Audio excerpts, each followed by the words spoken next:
અમારી દીકરી આવી છે ને, તમારી વિસનગરની દીકરી છે.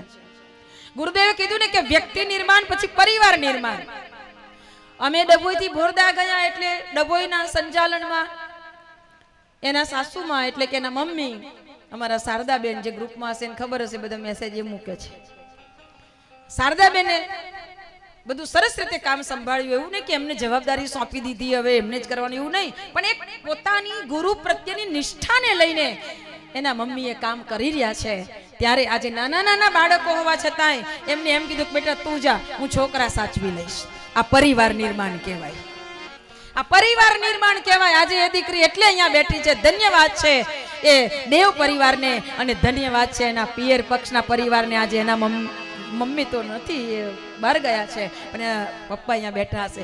ધન્ય છે એમને કે આવી દીકરીઓ જ્યારે ગુરુ કાર્યની અંદર આગળ વધશે ને, આવી યુવા પેઢી જ્યારે આગળ વધશે ને, ત્યારે જ આ જગતની અંદર ગુરુની ચેતનાનો વિસ્તાર વ્યાપક બનશે. આ દીકરી અને એની બાજુમાં બેઠી છે, બીજા નંબરની વચ્ચે વાળી દીકરી એ સાસરેથી આવી છે. એને સાસુએ કીધું, એ પણ એટલા જ લાગેલા છે કામમાં, બહુ બેટા તું જા, અમને તો આ બધું ના આવડે હવે, પણ તમને તો આવડે, આ બધું તમે કરો. આ દીકરી જે તમને બહુ સરસ વાત કરે છે, આ કોઈ સામાન્ય દીકરી નથી. આ બધા કરોડોપતિના ઘરમાંથી આવે. ના સમજતા કે નવરી હશે ને કઈ કામ ધંધો નહીં હોય એટલે રખડ્યા કરે, એના કરતા જાવ ને કે એવું ના સમજતા. જવાબદારી વાળી વ્યક્તિઓ છે આ. અને આ દીકરી તો આવી જ રીતે વ્યાસપીઠને શોભાવનારી આ કથા વાચિકા છે. પણ એવી તૈયાર થઈને કે આજે એ પણ આ જ રીતે સૌના હૃદયની અંદર ગુરુની ભક્તિના સ્પંદનોને જાગૃત કરી રહી છે. મહિમા જ્યારે સમજાઈ જાય ત્યારે ઉંમર નડતી નથી. ઘણા એમને કે પાછો આટલી ઉંમરમાં નીકળી જવાતું હશે, તમે ના કરો કઈ નહીં, પણ જે કરે એને તો કરવા દો. આવા કથામાં અમે જ્યાં જઈએ ને ત્યાં એક બે જણ તો ઇન્ટરવ્યુ વાળા મળે એમને. ઓકે,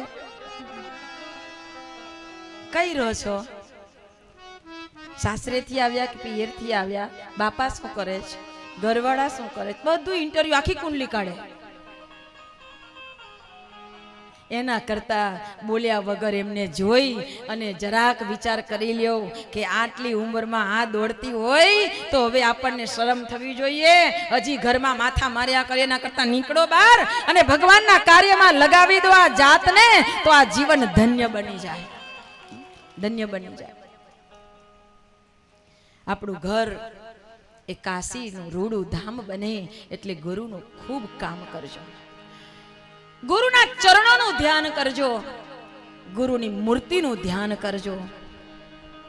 ધ્યાન મૂલમ ગુરુર્મૂર્તિ, ધ્યાન મૂલમ ગુરુર્મૂર્તિ, પૂજા મૂલમ ગુરુપદમ, મંત્ર મૂલમ ગુરુર્વાક્યમ, મોક્ષ મૂલમ ગુરુ કૃપા. ધ્યાન ધરો ને તો ગુરુ મૂર્તિનું ધ્યાન કરજો. 2 મિનિટ થોડા સ્વસ્થ બેસી જાઓ, સરસ બેસી જાઓ. હૃદયથી, ભાવથી, પ્રેમથી જ્યાં ગુરુ ચેતના સાક્ષાત વિદ્યમાન છે એનો અનુભવ કરો. આંખો બંધ કરો, આંખો બંધ કરીને આશીર્વાદ આપતા વરદ મુદ્રા વાળા પરમ પૂજ્ય ગુરુદેવ પરમ વંદનીય માતાજીનું ધ્યાન કરો, ભાવ કરો. હે ગુરુદેવ, આંખોમાંથી વરસતી અમી વર્ષા અમારા જીવન ઉપર આવનારી તમામે તમામ વિપત્તિઓના વાદળને ક્યાંય ક્યાંય દૂર ફેંકી રહી છે. હે ગુરુદેવ, તમારું આ દિવ્ય સ્વરૂપ, આ દિવ્ય સ્વરૂપ અમારા હૃદયમાં બિરાજમાન થાઓ. હે પરમ સત્તા, હે ગુરુ સત્તા, અમારું અંતર એવું ઉજળું બનાવો, એવું ચોખ્ખું બનાવો, એવું ધવલ બનાવો કે આપની આ દિવ્ય પ્રતિમાને, આપણી આ દિવ્ય છબીને અમારા હૃદય સ્થાનમાં ધ્યાન કરી શકીએ, ધારણ કરી શકીએ. આપના વરદ હસ્તમાંથી નિરંતર વરસતા આશીર્વાદને અમે અમારા રોમ રોમ, કણ કણ, અણુ અણુમાં પામી શકીએ. આપની આ દિવ્ય અલૌકિક ભાવ ચેતનાને અમારી ભાવના, અમારી સંવેદનાને, અમારી ચેતનાની સાથે એકાકાર કરી શકીએ. હે ગુરુદેવ, હે માં ભગવતી, આપની મમત્વ ભરેલી દિવ્ય અમી દ્રષ્ટિ અમ સૌના હૃદયમાં સંવેદનાને જાગૃત કરે. અમારું અંતઃકરણ નિષ્કામ ભાવથી આ ભક્તિની અંદર તરબોળ બને. ગુરુદેવની અનન્ય ચેતના આ શરીરમાં રહેલી ચેતનાની સાથે એકાકાર થઈ રહી છે. અનુભવ કરો. આ અનુભવવાની વાત છે. જ્યારે જ્યારે અનુભવ સિદ્ધ બને છે ત્યારે ત્યારે એ ચેતનાની સાથેની એકાકાર તાદાત્મ્યતાને બાળક અંતરથી માણી શકે છે. પરમાનંદનો અનુભવ એને ભીતરમાંથી થાય છે. આ પરમાનંદના અનુભવને ખૂબ ગહેરાઈથી અંતરમાં માણવાનો પ્રયત્ન કરો. ઠાકોર રામકૃષ્ણ પરમહંસ કહેતા કે તમારા મનને સ્મરણની પાતળી રેશમની દોરી તકી ગુરુદેવના ચરણના અંગૂઠાની સાથે એને બાંધી દો. તમારા મનને ગુરુ ચરણોની અંદર સમર્પિત કરી દો. મનને ગુરુ ચરણોમાં અર્પણ કર્યાથી ગુરુની શક્તિનો પ્રવાહ આ મનની અંદર પ્રવાહિત થાય. ભાવ કરો. હૃદય અંતર દિવ્ય ભાવ ચેતનાને આત્મસાત કરે છે.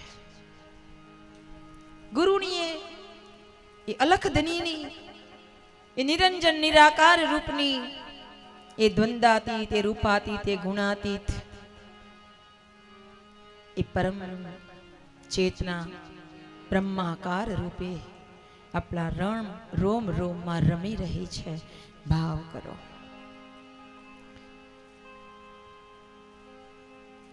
રોમ રોમમાં રમણ કરનારું મારું રામ એ બ્રહ્મ સ્વરૂપ બ્રહ્માનંદના રૂપમાં આનંદ કરાવી રહ્યો છે. ભાવ કરો.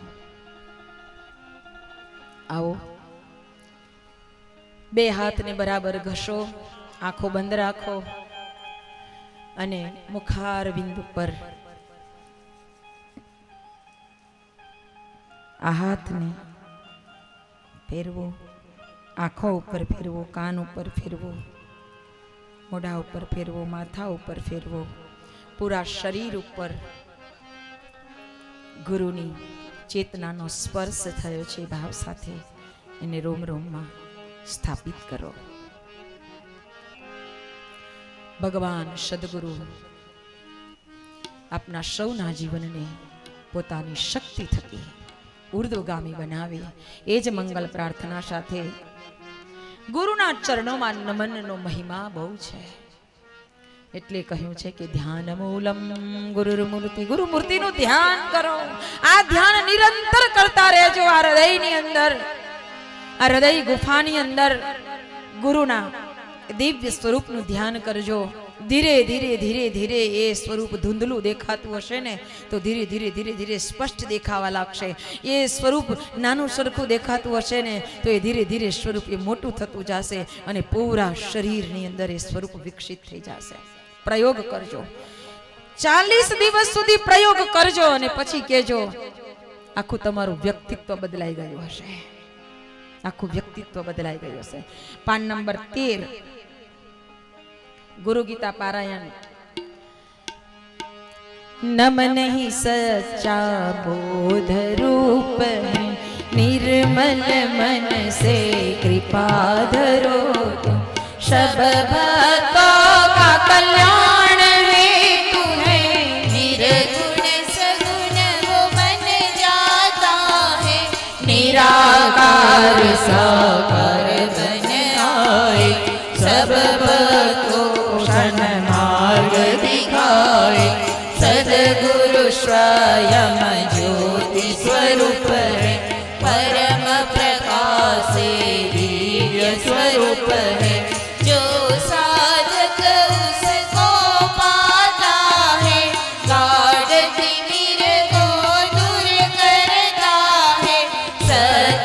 सहज सुलभ बनता है, श्रद्धा समर्पण जब बढ़ता है, परम अनुरागी शिष्य बनता है, गुरु भक्ति वह तब पाता है, वह सच्चित आनंद स्वरूप को भर देता है जब अंतर मन को। सद्गुरु स्वयं शिव स्वरूप है, रूप है। जब भवानी ने प्रश्न किया तब असीम विस्तार प्रकट किया तब, जीवन साधना का सार हो तुम, सदा शिव का भोज हो तुम। वह जगत का कारण रूप है, महाबीज और महावट वृक्ष है। सदा शिव कहे सुनो अम्बा भवानी, आध्यात्मिकता की सारवाणी। गुरु शब्द ही बोध स्वरूप है, गुणातीत और रूपातीत है। ब्रह्मा विष्णु शिव स्वरूप है, वह गुरु को नमन नमन है। यह संसार भव सागर है, स्वार्थ में रत वह डूब रहा है। गुरुदेव दया सागर है, जो शिष्य को मुक्ति दे गए। सहज सुलभ वह जीवन पाता है, गुरु कृपा का फल पाता है। उमा महेश बैठे थे वन में, करते रहते संवाद आपस में। નમ નહીં સચ્ચા બોધ રૂપ. ભગવાન સદગુરુના ચરણોમાં નમન કરવું તો જ એ બોધને પામી શકે. કેમ નમન કરીએ છીએ ગુરુના ચરણોમાં? આ માથું કેમ ઝુકાવીએ છીએ? શું મહિમા છે ભગવાનના ચરણોમાં આપણે નતમસ્તક થઈએ છીએ? ગુરુના સંતો ભગવંતોના ચરણોમાં આપણે નતમસ્તક થઈએ છીએ. કારણ શું છે? તમને બધાને ખબર હશે કે પેલો જે રબર સ્ટેમ્પ આવે ને, રબર સ્ટેમ્પ સિક્કો, એ સિક્કાને તમે આમ જુઓ તો અક્ષર વંચાય? હે, ન વંચાય. પણ એ સિક્કાને તમે આમ સાઈનમાં બોડીને આમ થપ્પો મારો, આમ નીચે આમ ઠપકારો, એટલે અક્ષર વંચાય ને. એમ આ કપાળમાં લખેલી આપણી જે ભાગ્યની રેખાઓ છે ને, એ રબર સ્ટેમ્પ જેવી છે. એ કેવી છે, શું છે, આપણે વાંચી શકતા નથી.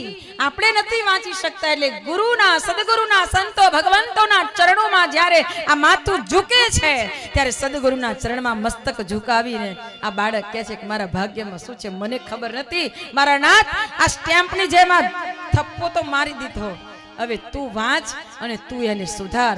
ભલભલાના ભાગ્યની રેખાઓ બદલી નાખી છે. આ સદગુરુના ચરણોમાં વંદનનો પ્રભાવ છે. નમન તો કરો, નમન કરી જુઓ. બધા આંકડા બદલાઈ જાય, શબ્દો બદલાઈ જાય, રેખાઓ બદલાઈ જાય. એનામાં એ તાકાત છે. પણ આપણે તો એ જ બધું ઈચ્છીએ છીએ કે ભાઈ અમારા જીવનમાં કદી દુઃખ આવવું જોઈએ, એટલે દોડી દોડીને જઈએ કે દુઃખ ન આવે. બધું જ શું મળવું જોઈએ? બોલો ને, જોઈએ તો છે જ સુખ. પણ સુખની પણ કિંમત ત્યારે જ થાય જ્યારે દુઃખનો અનુભવ કર્યો હોય ત્યારે. એકલું સુખ પણ પચતું નથી. તમે ગમે તેની પાસે જઈ આવો, બધું જ હશે, આપણને બધું જ દેખાતું હશે, પણ તોય એની જોડે થોડીક વાર બેસીને વાતો કરજો એટલે પછી નીકળે ને. આમ તો બધું જ સારું, ખાધે પીધે સુખી, બંગલા, ગાડી, મોટર, છોકરા, વહુ, લાડી વાડી બધું જ સરસ છે, પણ પાછું પણ આવે ને, અને જરૂરી છે થોડું ઘણું આપણા જીવનમાં હોવું જ જોઈએ, નહીં તો આ તુંબડું ક્યાંય નમે એવું જો. હા, તુંબડું એમ કઈ સહેલાઈથી નમે એવું છે જ નહીં, અભિમાનનું પૂતળું છે. એટલે એને થોડુંક તો ભગવાન સીધો રાખવા માટે કંઈક તો કરે જ ને, કરવું જ જોઈએ. બરાબર છે. ભગવાન સદગુરુના ચરણોમાં નમન વંદનનો બહુ ઊંચો મહિમા છે. અને કહ્યું છે ને, સબ ભક્તો કે કલ્યાણ, બધાના કલ્યાણ માટે એમને અવતરણ કરવું પડે છે. નિર્ગુણ સગુણ બને છે, નિરાકાર સાકાર બને છે, અને આપણા બધાના કલ્યાણ માટે એને આ જગતમાં આવવું પડે છે. એ સ્વરૂપ રૂપ લઈને આવે છે, છતાં એ રૂપાતીત છે. અનેક ગુણો લઈને આવે, છતાં એ ગુણાતીત છે. અને એ કૃપા વરસાવતો જાય, છતાં એને કૃપાતીત કહેવામાં આવ્યો. એવો એ સદગુરુ છે. તેથી તેને માનો, એથી તેના ચરણોનું ધ્યાન મૂલમ ગુરુર્મૂર્તિ, પૂજા મૂલમ ગુરુ પદમ. ગુરુના ચરણોની પૂજા થાય. એના ચરણમાં જે છે ને, એ જગતમાં બીજે ક્યાંય નથી મળતો. જગતમાં ક્યાંય ન મળે જેના ચરણમાં જે બધું ભરેલું છે. ગુરુ ગંગા ગુરુ ગોમતી, ગુરુ ગંગા ગુરુ ગોમતી, ગુરુ કાશી ને કેદાર. ગુરુ ગંગા ગુરુ ગોમતી, ગુરુ કાશી ને કેદાર, સર્વ તીર્થ આવી વસે સદગુરુ ચરણ મોજા. ગુરુદેવના ચરણોમાં વંદન કરી લ્યો, ભાવથી ગુરુ ચરણનું ધ્યાન કરીને 68 તીર્થની યાત્રા કર્યાનું પુણ્ય એક પણ પૈસાના ખર્ચ વગર મળે. ગનાના મનની મનમાં રહી જાય કે મારે તો શાંતિ કુંજ જવું છે, પણ શું કરે, 12 હાંધે 13 તૂટે, જવાય એવું જ. ચિંતા ના કરશો, ગુરુદેવના ચરણોનું ધ્યાન કરી દો. પ્રખર પ્રજ્ઞા સજલ શ્રદ્ધાનું ધ્યાન કરો, એના ચરણોમાં દંડવત પ્રણામ કરી દો. બધા જ તીર્થોમાં પહોંચી ગયા છો, એનું ફળ આપણને મળશે. આગળ કીધું છે, ગુરુ પાદોદકં પિત્વા ગુરુર્વિશ્ચિચ ભોજનમ, ગુરુર્મૂર્તિ સદા ધ્યાનમ, ગુરુ મંત્ર સદા જપે. ગુરુ પાદોદકં યત્તુ ગયો સો અક્ષયો વટ, તીર્થરાજ પ્રયાગાશ્ચ ગુરુર્મૂર્તે નમો નમઃ. સદગુરુના ચરણોમાં નમસ્કાર કરો અને સદગુરુના ચરણોની અંદર રહેલા રહસ્યને માની લો, જાણી લો. ગુરુ પાદોદકં પિત્વા ગુરુ પાદાંબુજં શ્રુત્વા જલમ શિરસી ધારયેત, સર્વ તીર્થ વગાહાસ્ય સ્વપ્નોસ્તિ ફલમ નર. કહ્યું છે કે ગુરુ પાદાંબુજં શ્રુત્વા, તમને એમ થાય કે ગુરુદેવ મળે તો એમના ચરણ ધોઈએ, ને મળે ના તો ક્યાં ચરણ ધોઈએ. અને કદાચ ગુરુદેવ હોત તો શું આપણે બધા એમના ચરણ ધોવા જઈ શકત? સવારથી સાંજ સુધી 24 કલાક બેસે તો એ પાર આવે નહીં. શું કરવાનું? ગુરુદેવના ચરણોનું ધ્યાન કરવાનું. આ ગુરુદેવના ચરણોનું ધ્યાન કરો, એ તો થાય ને. અત્યારે બધા જ વોટ્સએપ વાપરે છે, યુટ્યુબ વાપરે છે. યુટ્યુબમાં તમે કાઢજો, મળશે તમને. ગુરુદેવના ચરણને જુઓ. હાથમાં એક નાની સરખી લોટી જલ લો, આંખો બંધ કરીને ગુરુ ચરણનું ધ્યાન કરો. ઓમ યે શ્રી રામ આનંદ નાથા ગુરુવે નમઃ. ઓમ એ શ્રી રામાનંદનાથ ગુરુવે નમઃ. ઓમ એ શ્રી રામાનંદનાથ ગુરુવે નમઃ. ઓમ એ શ્રી રામાનંદનાથ ગુરુવે નમઃ. ઓમ એ શ્રી રામાનંદનાથ ગુરુવે નમઃ. ઓમ એ શ્રી રામ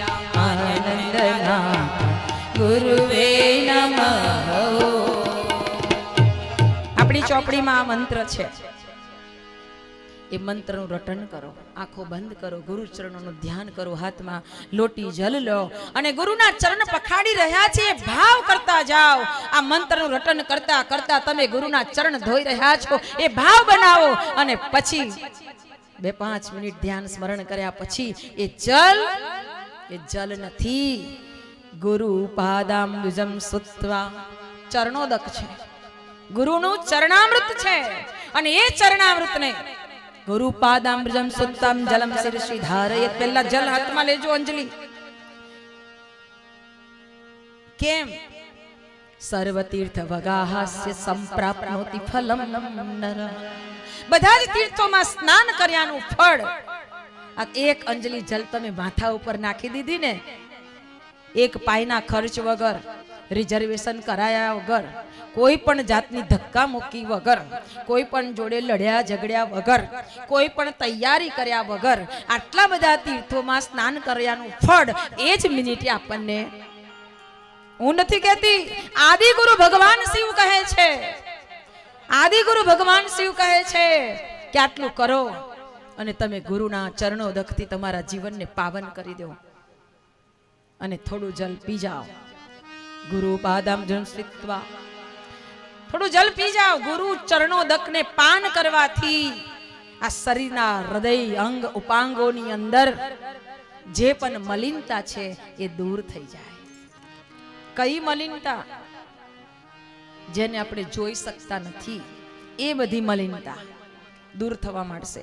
ગુરુદેવ, તમારા ચરણોદકનું પૈપાન કરું ને એટલે મારા શરીરની અંદર, રોમ રોમની અંદર તમારી ચેતના પહોંચે. મારી અંદર જે કંઈ ખરાબી છે, મારામાં જે દુષ્ટ દુર્ગુણો છે, મારી અંદર જે પણ અવરોધ છે એ બધાને તમે દૂર કરી દેજો. મને તમારી ચેતનાથી ભરજો, મને તમારી પાસે રાખજો. બહુ નાનો પ્રયોગ છે, પણ તમે દરરોજ કરો ને એનું મૂલ્ય સમજજો.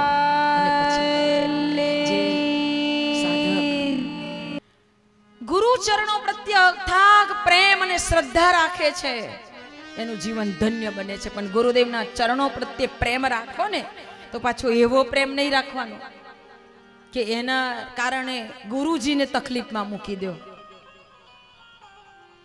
એક આશ્રમમાં ગુરુજીની સેવા કરે બધા શિષ્યો, બધા ઘણા બધા શિષ્યો હતા, પણ 2 છે ને બહુ જબરા હતા, રામુ ને શ્યામુ.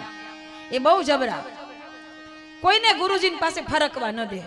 ઘણા લોકોને એવું બહુ હોય, અને આ કોઈ વધારે ફરે ને તો બીજાને અંદર હળગવાનું ચાલુ થઈ જાય.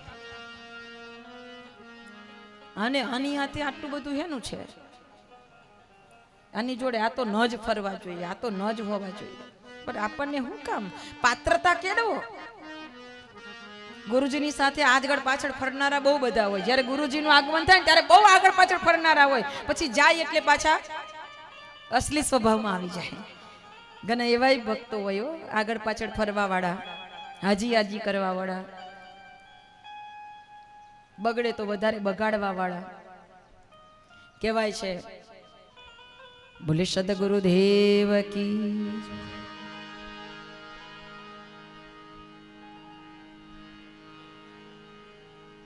गुरुदेव तुम्हारी जय जय हो, सदगुरु तुम्हारी जय जय हो. गुरुदेव तुम्हारी जय जय हो, सद्गुरु तुम्हारी जय जय हो. गुरुदेव तुम्हारी जय जय हो. गुरुदेव तुम्हारी जय जय हो, सद्गुरु तुम्हारी जय जय हो. सद्गुरु तुम्हारी जय जय हो. गुरुदेव तुम्हारी जय जय हो. गुरुदेव तुम्हारी जय जय हो. કેટલાય ગુણગાન ગાવ પણ આ તુમડું સરખું ના રે. શું થાય? એક જરા કામ કંઈક થાય તો તરત આમ ફરી જાય. આમાં ભૂંગરામ બોલીએ તોય આવું થાય છે. તો પછી એમને એમ તો તમે હું સાંભળો.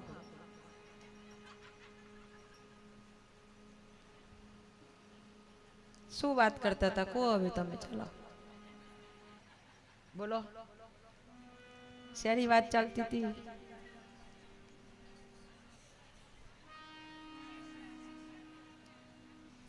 ચરણામૃતની હે ને, એ જ કે કઈ બીજું હતું? હું તો ભૂલી જ ગઈ છું એટલે તમને પૂછું છું. હા, 2 શિષ્ય વાળી વાત હતી, ભૂલી ગયા ને? હા, જોયું? જબરા પાછા, કોઈને ગુરુની પાસે ફરકવા ન દે. હાજ પડે ને ગુરુજી જેવા એમના કુટીરમાં જાય એટલે ફટાક દઈને પહોંચી જાય બે, અને સારું સારું બોલવા માંડે ને ગુરુજીના ચરણ દબાવવા માંડે. હવે 2 જણા દબાવતા આ સેવા એમને જ પછી સ્વીકારી લીધી કે આ અમારી જ સેવા છે. અને પાછા 2 એવા અકડ, એકે જમણો પકડે ને એકે ડાબો પકડે. આ મારો એટલે મારો જ પગ, અને આ તારો એટલે તારો, કોઈ મગજમારી ના જોઈએ. એ બેની જ પકડે, 2 જ પગ પકડે બંને, જેને નક્કી કરે તો એ જ. હવે એક દિવસ એવું થયું કે એક રામુને ઘરેથી સમાચાર આવ્યા કે ભાઈ તું 10-15 દિવસ આવે તો સારું, બાપા બીમાર છે તો થોડું એમને સારું લાગે. એટલે એને ગુરુજી પાસે રજા માંગી, મને રજા આપો ને. ગુરુજીએ કહ્યું ભલે જા, કાંઈ વાંધો નહીં. એ ગયો. હવે શ્યામુ ચરણની સેવા કરે પણ એનો એકલો જ પગ દબાવે, પેલો ના દબાવે કે આ મારો નથી, એનો દબાવ્યા કરે. ગુરુજીએ કહ્યું કે હવે આ થઈ ગયું, હવે આ દુખવા માંડ્યો, પેલી બાજુ જા. કે એ મારો થોડો છે, હું ન અડકું એને. ગુરુજી કે હવે આને ક્યાં શું કરવું? અને ગુરુજીને ઊંઘ આવી ગઈ એટલે જરા આમ ઊંઘમાં પડખું ફેરવવા ગયા ને તો પેલા રામુ વાળો પગ સામુ વાળા પગ ઉપર પડ્યો એટલે પેલો ખીજાઈ ગયો. હે, મારા પગ ઉપર તું પડે, તારી આટલી મજાલ? લાકડી લઈ આવીને પગને મારવા માંડ્યો. લાકડી લાવીને પગને એટલો મારો. ગુરુજી બૂમ પાડે, અલ્યા તાર રામુનો પગ નથી, મારો પગ છે, તું રેવા દે. તો કે ના ના, એના મનમાં શું સમજે, મારા પગ ઉપર પડે એટલે ભાગી નાખ્યો. પાટાપિંડી કરી. ગુરુજી તો હવે ના કરવી હોય, સેવા કરાવી હોય ને તોય આવા જડ આવીને બેસી જાય ને તો ગુરુજી બિચારાને તકલીફ ઊભી થાય. હવે સમય પૂરો થયો. 15 દિવસ પહેલો આવ્યો. આશ્રમના છોકરાઓને ખબર હતી એટલે આશ્રમના છોકરાઓ, આમે નાના છોકરાઓને તો કેવું લાગત જોઈને બેઠા હોય, પેલો આવે ને એટલે આપણે કહીએ એટલે બધા ભેગા થઈને પેલા, રામુ તને ખબર છે? તો કે શું? ગુરુજીનો તો પગ ભાંગી ગયો છે. કેવી રીતે પગ ભાંગી ગયો? તો કે આ પેલો તારો છે ને મિત્ર, એને લાકડીથી મારે. હે, મારા પગને ભાગી નાખ્યો, હું કાઈ જાવ એવો નથી ને એને લાકડી લીધી. લે, હવે પેલો શ્યામુ વાળો પગ એ મંડી પડ્યો બરાબર ને એને ભાગીને ભૂકા કરી નાખ્યા. હવે ગુરુજી તો કે હે ભગવાન, આવા શિષ્યોથી તો મને બચાવ. એટલે આવા આના જેવા ન બનતા હો. મારા ગુરુદેવને દુઃખ થાય, એક આટલું દુઃખ થાય એવું કોઈ કામ ન કરતા. બહુ તપી તપીને આપણામાં કલ્યાણ માટે એને બહુ સાધનાઓ કરી છે, તો એને દુઃખ ન થવા દેતા. ક્યાંય આડું અવડું વિચાર વર્તન વ્યવહારમાં ક્યાંય ફેર ન થવા દેતા કે એને લીધે ગુરુદેવને દુઃખ થાય. ગુરુજીએ કહ્યું કે આ તો મારા હતા, એ ન જાણ્યા અને આને માને ભાગીને ભૂકો કરી નાખ્યો. ના સમજે ને તો આવું થાય. સમજણ વગરનું કીધું ને, સમજણ વગરનું લેવું નકામું છે અને સમજણ વગરનું દેવું પણ નકામું છે. એમ સમજણ વગરની ભક્તિ પણ નકામી છે અને સમજણ વગરની સેવા પણ નકામી છે. ગળા વગરનું ગાવું નકામું છે